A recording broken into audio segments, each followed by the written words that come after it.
सत्संग है आंतरिक चेतना। हम अंदर से सोचते हैं वही चेतना हमारे मस्तिष्क पर आ जाती है और सोचने का विचार जो हमारे मस्तिष्क करता है।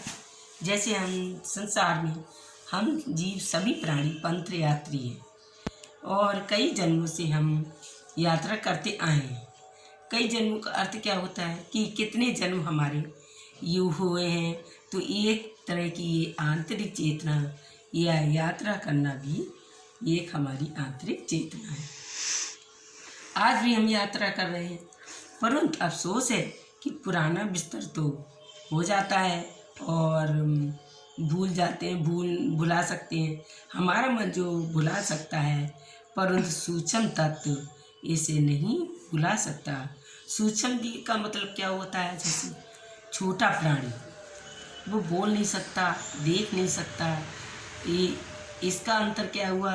जैसे हमारी आत्मा सूक्ष्म प्राणी को बोला गया है और आत्मा के ऊपर ये सब हम आंतरिक चेतना बनाते हैं। ये जगत माया का बगीचा है। सामान्य जीव क्या बड़े बड़े ऋषि मुनि भी होश को इसे देखकर उड़ जाते हैं, परंतु ज्ञानी ऋषि मुनि जो झूठी चकाचौंध में तुरंत समझ जाते हैं और सजग हो जाते हैं। हमारे शरीर में एक अद्भुत ऐसी व्यवस्था है जो भगवान ने सूक्ष्म रूप में आत्मा को हमें जन्म देती है। अब देव शरीर में हमारा सारा विराट समाया हुआ है। इसमें हम जितना झाँकेंगे उतना हमें विराट रूप दिखाई देता है और अपने अंदर की अंतरात्मा दिखाई देती है। ये जितना भौतिक है उस पर कहीं अधिक इसका सूक्ष्म जगत है। सूक्ष्म जगत भी गहरा कारण जगत है।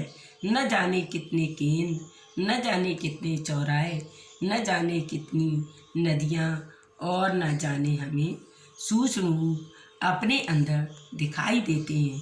इस तरह से हमारे मन जो है कितने मन प्रभावित होते चले आ रहे हैं और होते रहेंगे। तो कुछ केंद्रों में मानो जीवन का हम जो महाभाग लिखा हुआ है, जैसे अंतर्गत में अनेक ऐसी नदियां हैं और अनेक ऐसे कुंड हैं जो अमृत बिछाए बैठे हैं, लेकिन फिर भी ये हम अपने जीवन में नहीं जीते।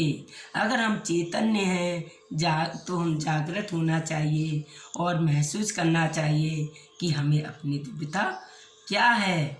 अंतर्मुखी अंतर्मन में जाकर होकर हम जान जाते हैं कि अंतता की एक मार्ग है, एक विशाल है, एक नई दुनिया है।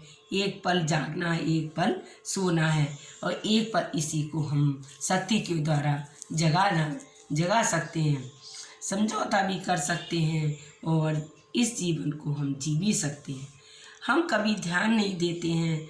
तुम ध्यान करके सोचो कि ज़रूरत क्या है, क्या नहीं है, हम क्या कर रहे हैं, क्या लाभ है हमें, अंदर का क्या प्रभाव, ऊर्जा का क्या प्रभाव है, पानी का क्या प्रभाव है और हमारे बिंदु केंद्र में जो मस्तक में भगवान ने अपनी अमृत वाणी से या अपने अंतरात्मा के जीव को जन्म देने वाली होती है, वो प्रकाशित होना चाहती है। परंतु हमने रोक रखा है। याद रखना है कि एक हमारे अंदर बल्ब एक तार से जुड़ने से नहीं जलता।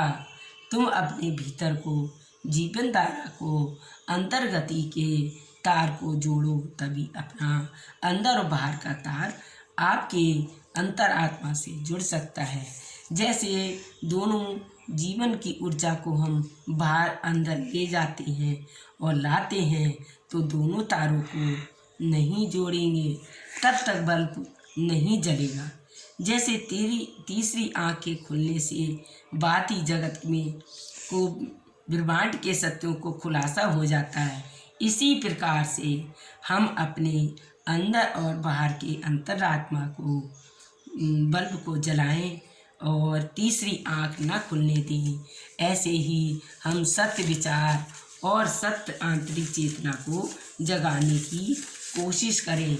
इस प्रकार से हमारी ये आंतरिक अंतरात्मा चेतना जगानी पड़ेगी और देखना पड़ेगा आंतरिक चेतना क्या है।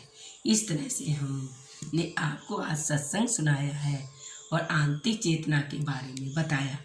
अगर आपने लाइक किया हो तो सब्सक्राइब करें और नमस्कार।